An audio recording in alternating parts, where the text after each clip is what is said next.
30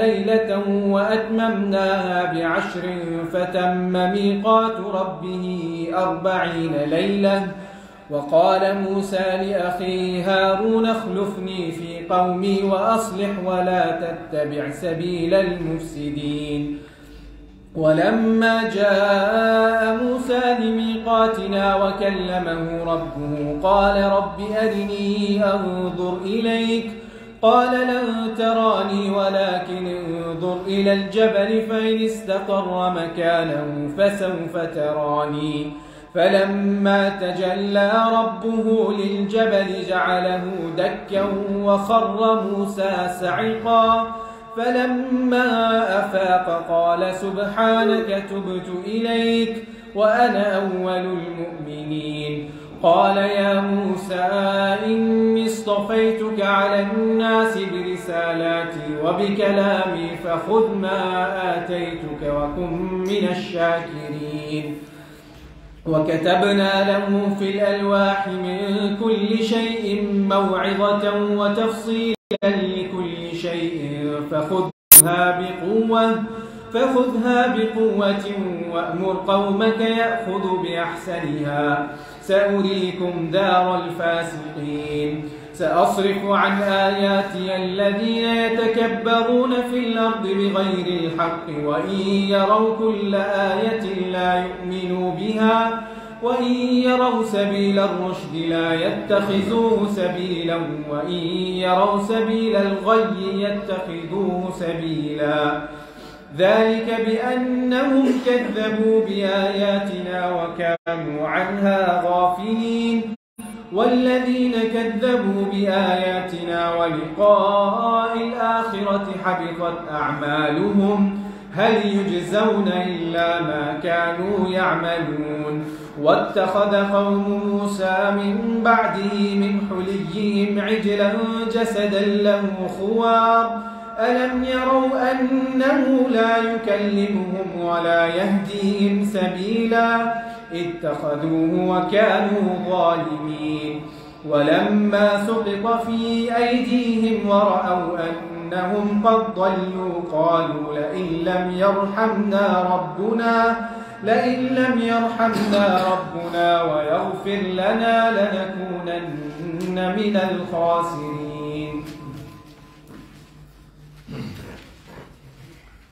اور ہم نے بنی اسرائیل کو سمندر پار کروایا تو ان کا گزر ایک ایسی قوم پہ ہوا جو اپنے کچھ بتوں کی گرویدہ بنی بیٹھی تھی. تو انہوں نے موسیٰ سے کہا کہ اے موسیٰ ہمارے لیے بھی ایک الہ بنا دے جس طرح ان کے الہ ہیں. موسیٰ نے کہا کہ بے شک تم ایسے لوگ ہو جو جہالت برت رہے ہو. تو یہ تاریخ بنی اسرائیل کی بتائی جا رہی ہے کہ اتنی بڑی نشانی دیکھنے کے بعد جب سمندر پار کر کے گزرے ہیں، ان کے سامنے فرعون غرق ہوا، ان کے لیے سمندر خشک ہوا، تو آگے جا رہے ہیں. قوم پہ گزر ہوا جو مشرک قوم تھی، بت پوج رہے تھے، بتوں کی سیوا میں لگے ہوئے تھے. تو انہیں دیکھ کر موسیٰ سے کہتے ہیں ہمیں بھی اس طرح کا الہ بنا دیں جس طرح ان کے آلہہ ہیں بہت سارے، ہمیں بھی الہ بنا دیں. تو موسیٰ نے کہا کہ تم جہالت برت رہے، اتنی جاہل قوم، بے شک یہ لوگ جو کر رہے ہیں ان کا یہ طریقہ برباد ہونے والا ہے اور جو کچھ یہ کر رہے ہیں وہ باطل ہے. موسیٰ نے کہا کہ کیا اللہ کو چھوڑ کر میں تمہارے لیے کوئی اور الہ تلاش کروں، حالانکہ اس نے تمہیں تمام جہاں والوں پہ فضیلت دی ہے. اللہ نے تمہیں تمام جہاں والوں پہ فضیلت دی، تو اللہ کو چھوڑ کر کوئی اور الہ ڈھونڈو. پھر آگے مصر کے اندر بنی اسرائیل کی تاریخ بیان ہوئی کہ کس طرح یہ آزمائشوں سے گزرے. اور اس وقت کو یاد کرو کہ جب ہم نے آل فرعون سے تمہیں نجات دی جو تمہیں برا عذاب دیتے تھے، تمہارے بیٹوں کو قتل کرتے اور تمہاری عورتوں کو زندہ رہنے دیتے. بے شک اس میں تمہارے رب کی طرف سے ایک بہت بڑی آزمائش تھی. اور اس وقت کو یاد کرو کہ جب ہم نے موسیٰ سے 30 راتوں کا وعدہ کیا اور پھر ہم نے مزید 10 راتوں کا اس پہ اضافہ کیا، تو موسیٰ کے لیے مقرر کردہ مدت 40 راتیں بن گئی. حضرت موسیٰ کو اللہ تعالیٰ نے کوہ طور پہ بلایا. یہ اس وقت کی بات ہے کہ جب بنی اسرائیل مصر سے نکل کر صحرا سینا میں جا چکے تھے. تو پہلے 30 راتوں کے لیے بلایا، پھر مزید 10 کا اضافہ کیا، تو کہ 40 راتوں کا پورا وہ بن گیا کورس ٹائم. موسیٰ نے اپنے بھائی ہارون سے کہا کہ میری قوم میں میری جانشینی کرنا اور اصلاح کا کام کرنا اور مفسدین کے راستے کی پیروی نہ کرنا. جب موسیٰ ہمارے مقرر کردہ وقت پہ آیا اور اس کے رب نے اس سے گفتگو کی، تو موسیٰ نے کہا کہ اے میرے رب مجھے طاقت دے کہ میں تجھے دیکھ سکوں. تو اللہ تعالیٰ نے فرمایا کہ تو مجھے قطع نہیں دیکھ سکتا مگر اس پہاڑ کی طرف دیکھو، اگر یہ اپنی جگہ کھڑا رہا تو پھر تو مجھے دیکھ سکے گا. پھر جب اس کے رب نے اس پہاڑ پہ تجلی کی تو وہ ریزہ ہو گیا اور موسیٰ بھی بے ہوش ہو کر گر پڑا. پھر جب اسے افاقہ ہوا تو اس نے کہا کہ پاک ہے تو، اے اللہ تو پاک ہے، میں نے تیری طرف رجوع کیا اور میں سب سے پہلے ایمان لانے والوں میں سے ہوں. یعنی یہ جو میں نے مطالبہ کیا کہ مجھے دکھا، میں دیکھوں تجھے آنکھوں سے، تو میں نے رجوع کر لیا اپنے اس بات سے، تو پاک ہے کہ تجھے کوئی دنیا میں اس طرح ان آنکھوں سے دیکھ سکے.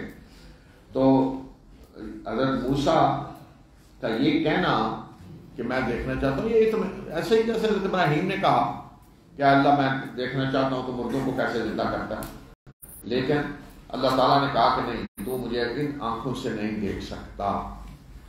تو حضرت موسیٰ نے اس سے رجوع کر لیا. موسیٰ نے کہا، اللہ تعالیٰ نے کہا کہ اے موسیٰ میں نے تمہیں تمام لوگوں میں سے چن لیا اپنی رسالت کے لیے اور اپنی گفتگو کے لیے، یعنی کلام کرنے کے لیے.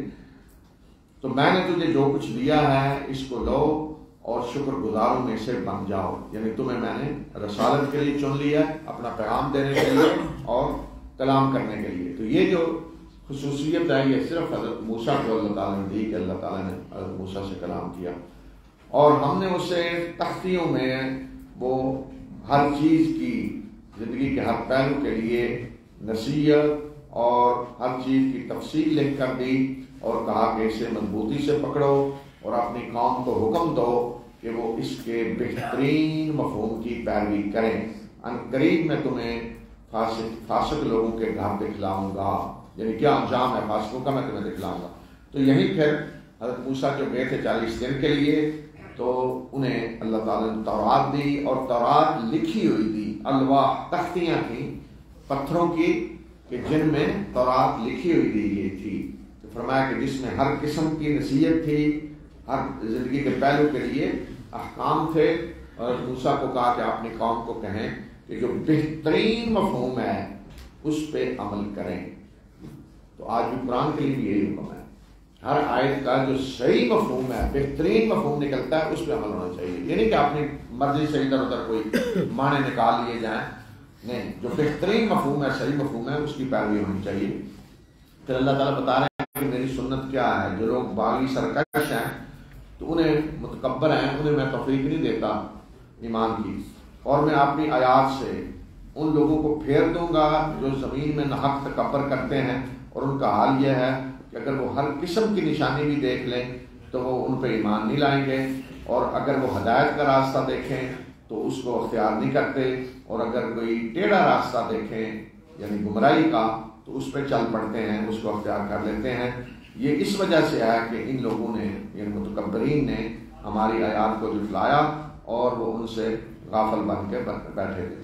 اور جن لوگوں نے ہماری آیات اور آخرت کی ملاقات کو جھٹلایا، دنیا میں اللہ کے آیات کو جھٹلایا اور اس بات کو جھٹلایا کہ انہوں نے اپنے رب کے سامنے پیش ہونا ہے، حساب دینا ہے، اور جنہوں نے ہماری آیات اور آخرت کی ملاقات کو جھٹلایا ان کے سارے اعمال ضائع ہو گئے۔ تو کیا انہیں اسی چیز کا بدلہ دیا جائے گا نا جو کچھ وہ کیا کرتے تھے، یعنی اب جو کچھ کر کے آئے ہیں، جو کرتوت ہیں، انہی کا بدلہ انہیں ملے گا۔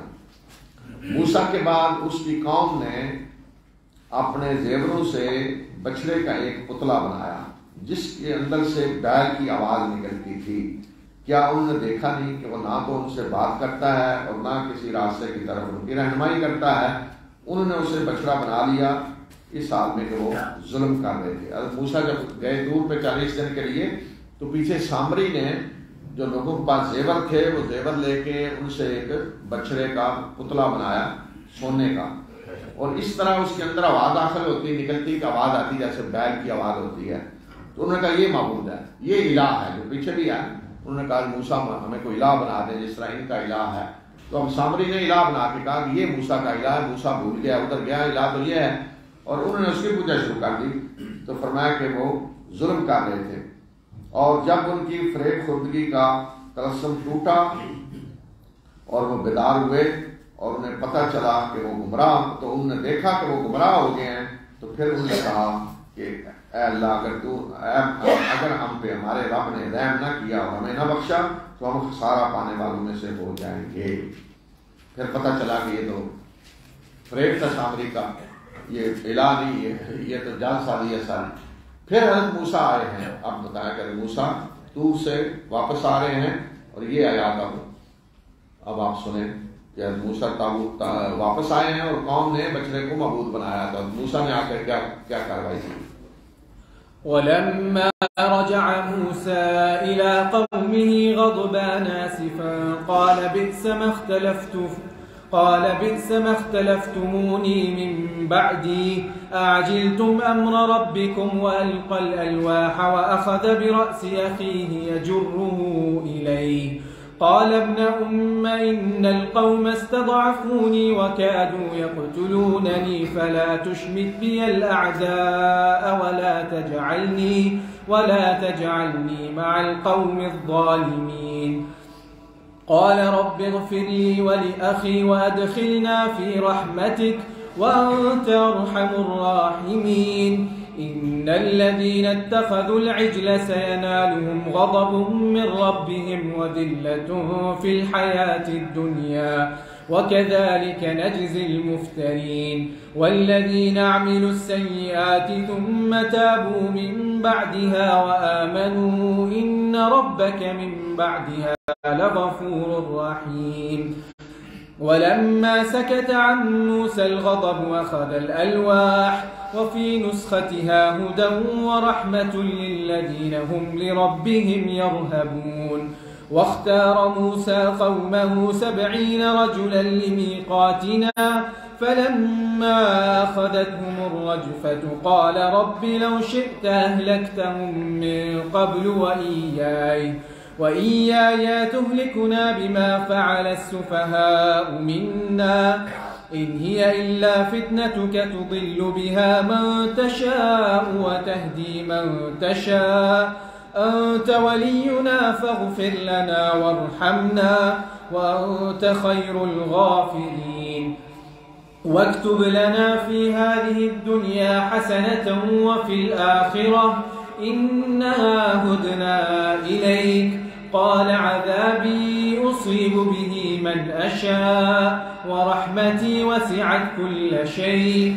فسأكتبها للذين يتقون ويؤتون الزكاة والذين هم بآياتنا يؤمنون الذين يتبعون الرسول النبي الأمي الذي يجدونه مكتوبا عندهم في التوراة والإنجيل يأمرهم بالمعروف وينهاهم عن المنكر ويحل لهم الطيبات ويحرم عليهم الخبائث ويضع عنهم إصرهم والأغلال التي كانت عليهم فالذين آمنوا به وعزروه ونصروه واتبعوا النور الذي أنزل معه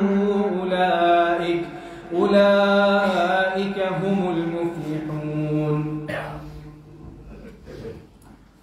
اور جب موسیٰ اپنی قوم کی طرف غصے کی حالت میں اور افسوس کرتے ہوئے لوٹا تو اس نے کہا کہ میرے بعد تم نے بڑی بری جانشینی کی، کیا تم نے اپنے رب کا حکم آنے سے پہلے ہی جلد بازی کی؟ اور اس نے ان تختیوں کو پھینک دیا اور اپنے بھائی کا سر پکڑ کر اسے اپنی طرف کھینچنے لگا۔ تو بھائی نے کہا کیا میرے ماں جائے، میری قوم نے مجھے دبا لیا تھا اور قریب تھا کہ مجھے قتل کر دیتے، پس تم مجھ پہ دشمنوں کو ہنسنے کا موقع نہ دو اور مجھے ظالموں کے ساتھ شامل نہ کر۔ یعنی یہ بچڑے کو جن نے معبود بنایا تھا یہ ظالم ہے، میں نے تو روکنے کی کوشش کی لیکن قریب تھا کہ مجھے قتل کر دیتے۔ یعنی آپ اندازہ کریں کہ مسلمان قوم، اللہ کے رسول موجود ہیں حضرت موسیٰ اور ان کے خلیفہ نائب وہ بھی اللہ کے نبی ہیں حضرت ہارون، اللہ کے نبی موجود ہیں، صرف حضرت موسیٰ گئے ہیں دور پہ اور پیچھے سامری نے اپنا کام دکھا دیا، اس نے کہا یہ خدا ہے، یہ تمہارا الہ ہے اور اس کی پوجا شروع کر دی۔ حضرت ہارون نے روکنے کی کوشش کی تو حضرت ہارون کہہ رہے قریب تھا کہ مجھے قتل کر دیتے۔ یہ حال ہوتا ہے جب شرک شروع ہوتا ہے، کسی کو بنا لیا جاتا ہے کچھ تو یہ جی وہ جو بھی نام رکھے باپا صاحب ہیں کوئی ہیں، تو پھر عالیہ کہ اللہ کا نبی موجود ہے، اللہ کے نبی روک رہا ہے تو اللہ کے قریب تھا کہ اللہ کے نبی کو قتل کر دے، گرمیدہ ہو جاتے ہیں اتنے لوگ۔ تو حضرت ہارون کہہ رہے ہیں کہ یہ تو قریب تھا مجھے قتل کر دیتے تو مجھے ان ظالموں کے ساتھ شامل نہ کر۔ موسیٰ نے دعا کی کہ میرے رب مجھے اور میرے بھائی کو بخش دے اور ہمیں اپنی رحمت میں داخل کر، تو سب سے زیادہ رحم کرنے والا ہے۔ بے شک جن لوگوں نے بچڑے کو معبود بنایا انہیں ان کے رب کی طرف سے ناراضگی، غضب اور دنیا کی زندگی میں ذلت ان کے حصے میں آئے گی، اور اسی طرح ہم جھوٹی افتراء پردازیاں کرنے والوں کو سزا دیتے ہیں۔ اور وہ لوگ جنہوں نے برائیوں کا ارتکاب کیا پھر اس کے بعد توبہ کر لی اور ایمان لائے تو بے شک تیرا رب ان کی اس توبہ کے بعد بخشنے والا اور مہربان ہے۔ البتہ اگر کوئی ایمان لا کے توبہ کرتا ہے تو اللہ بخشنے والا مہربان ہے۔ اور جب موسیٰ کا غصہ ٹھنڈا ہوا تو اس نے وہ تختیاں اٹھائیں، تورات دن میں لکھی ہوئی، غصے سے پھینک دی، اور اب غصہ ٹھنڈا ہوا تو تختیاں اٹھائیں، اور ان کی تحریر میں ہدایت یعنی رہنمائی تھی اور رحمت تھی ان لوگوں کے لیے جو اپنے رب سے ڈرتے ہیں، ڈر کے زندگی گزارتے ہیں۔ یہ بالکل وہی چیز ہے کہ سورہ بقرہ میں ہے ہدی للمتقین، کہ یہ قرآن کس کے لیے ہدایت ہے؟ متقی لوگوں کے لیے۔ یہاں بھی فرمایا کہ اس تورات کے نسخے میں ہدایت اور رحمت کن لوگوں کے لیے تھی؟ ہم لربہم یرہبون، جو اپنے رب سے ڈرتے ہیں۔ تو اللہ کی کتاب سے رہنمائی وہی لے گا جو اللہ سے ڈرتا ہے۔ جس اللہ کو ڈر ہی نہیں ہے تو اسے پھر اللہ کی کتاب کی کیا پرواہ ہے۔ اور موسیٰ نے ہماری ملاقات کے لیے اپنی قوم کے 70 آدمیوں کا انتخاب کیا. پھر جب انہیں ایک زلزلے نے آ پکڑا تو موسیٰ نے دعا کی کہ اے میرے رب اگر تو چاہتا تو اس سے پہلے ہی ان کو بھی اور مجھے بھی ہلاک کر دیتا. کیا تو ہمیں اس جرم میں ہلاک کرے گا جو ہم میں سے کچھ بے وقوفوں نے کیا ہے جنہوں نے بچڑے کو معبود بنایا؟ یہ تو صرف اور صرف تیری آزمائش تھی. اس کے ذریعے تو جسے چاہتا ہے گمراہ کرتا ہے اور جسے چاہتا ہے تو ہدایت دیتا ہے. تو ہی ہمارا سرپرست ہے، بس تو ہمیں بخش دے اور ہم پہ رحم فرما، تو ہی بہترین بخشنے والا ہے. اب دیکھیں موسیٰ کس کو کہہ رہے ہیں کہ اللہ یہ تیری آزمائش تھی، یعنی سامری کا وہ بچڑا بنانا، وہ زیور میں سے بچڑے کا پتلا بنانا جس کو لوگوں نے پوجنا شروع کر دیا. تو موسیٰ کہہ رہے ہیں اللہ تیری یہ آزمائش تھی، یعنی اللہ کی طرف سے امتحان ہوتے ہیں کہ اللہ مہلت دیتا ہے ان لوگوں کو جو اس طرح کی حرکتیں کرتے ہیں تاکہ اللہ آزمائے لوگوں کو اس کے ذریعے. تو بہت سارے سامری ہیں جو بچڑے بناتے رہتے ہیں دنیا میں آج بھی مختلف شکلوں میں، تو وہ اللہ کی طرف سے امتحان ہوتا ہے کہ کون اس بچڑے کو پوجتا ہے، کون پہچان لیتا ہے کہ نہیں یہ جہالت ہے، یہ شرک ہے، اور کون ہے جو پوجا شروع کر دیتا ہے. تو یہ اللہ کی طرف سے امتحان ہوتے رہتے ہیں، آزمائشیں آتی رہتی ہیں. تو حضرت موسیٰ دعا کر رہے ہیں ہم کہ اللہ ہمیں بخش دے، ہم پہ رحم فرما، تو بہترین بخشنے والا. مزید وہ دعا موسیٰ کی آگے آ رہی اور ہمارے لیے اس دنیا کی زندگی میں بھی بھلائی لکھ دے اور آخرت میں بھی ہم نے تیری طرف رجوع کیا. حضرت موسیٰ کی دعا جواب میں اللہ تعالیٰ فرما رہے ہیں. اللہ تعالیٰ نے جواب دیا کہ میرا جہاں تک میرے عذاب کا تعلق ہے تو میں جس کو چاہوں گا عذاب دوں گا، اور میری رحمت ہر چیز پہ چھائی ہوئی ہے. عذاب تو میں جس کو چاہوں دوں گا، مگر میری رحمت ہر چیز پہ چھائی ہوئی ہے. میں اس رحمت کو لکھ دوں گا ان لوگوں کے لیے جو تقوی اختیار کرتے ہیں، جو زکوٰۃ دیتے ہیں اور جو ہماری آیات پر ایمان لاتے ہیں. یہ رحمت ان کے لیے میں لکھ دوں گا. وہ کہ اللہ کی رحمت کے حقدار کون ہیں؟ کہ جو متقی ہیں، جو زکوٰۃ دیتے ہیں، اللہ کی آیات پہ ایمان لاتے ہیں. اور آج اس رحمت کے حقدار وہ ہیں اس وقت کا جب قرآن نازل ہو رہا تھا.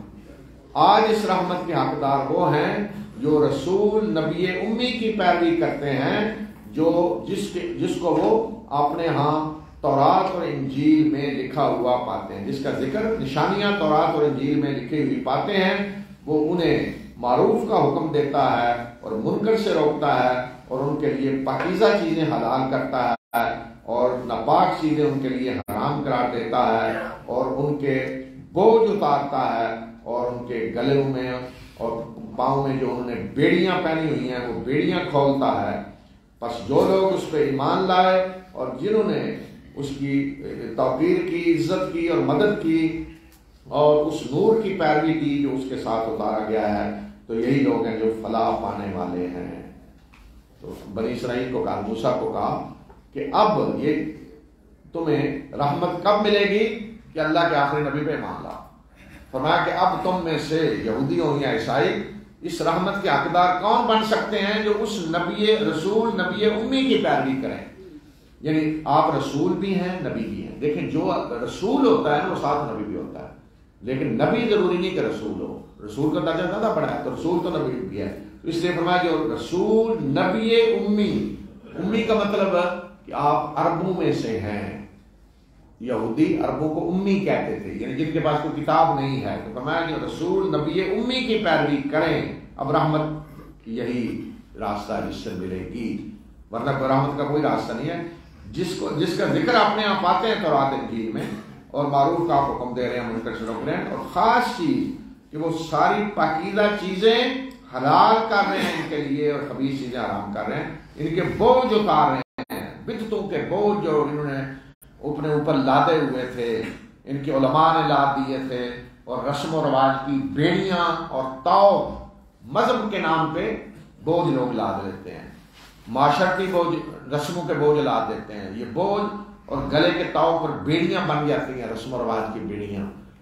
تو یہ اللہ کے رسول آ کر یہ بیڑیاں کھولتے ہیں اور یہ بوجھ اتارتے ہیں. فرمایا کہ اللہ کے رسول ہمارے آ کر تمہارے یہ بوجھ اتار رہے ہیں جو تم نے بدعتوں کے اور رسموں کے لاتے ہوئے ہیں، تمہاری بیڑیاں کھول رہے ہیں. تو اب جو اس رسول پہ ایمان لائیں اور ان کی مدد کی، ایمان اور عزت کی اور پیروی کی اس نور کی جو ان کے ساتھ نازل کیا گیا ہے، اللہ کی کتاب قرآن، تو یہی لوگ فلاح پانے والے ہیں، فلاح کا راستہ بتا دیا کیا یہی۔ تو اگلی نشست انشاءاللہ رات کو ہوگی۔ آخر دعوانا 9:15 بجے انشاءاللہ۔